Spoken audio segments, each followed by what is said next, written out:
I was struck when Sylvia spoke that she sounded this note around the whole concept of interdependency. And of course you're right. I mean, we live in a global village now, and I think certainly people in Ireland understand that we don't exist in any form of splendid isolation, nor should we. But I think that idea of interdependency is doubly interesting because before we talk at all about the experiences of poverty in the South and the developing world, look internally and look into ourselves within the EU, and we find that almost 16% of our population within the Union face poverty.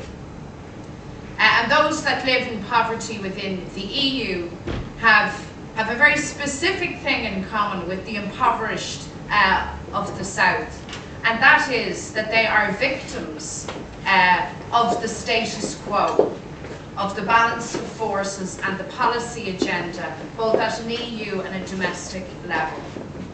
So I could list for you all of the different practical things that need to happen in the next mandate. For instance, it's essential that there's a Commissioner for Development.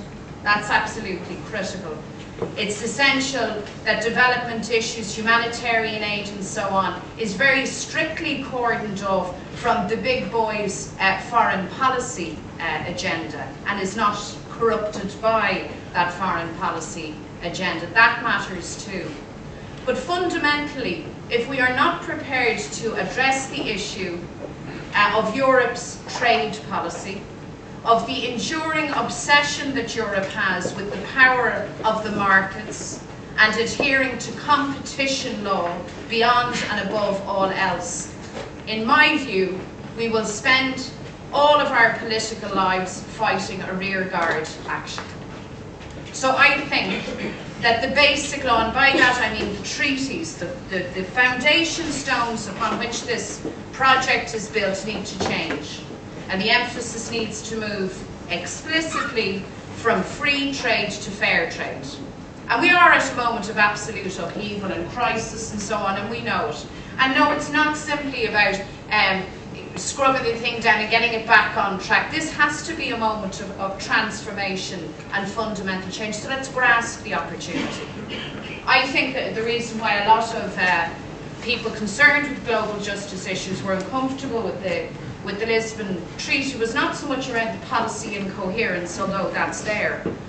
I think the discomfort is around knowing that fundamentally this union is about market access. That's really what the game is. Look to any of the economic partnership agreements and see what they are.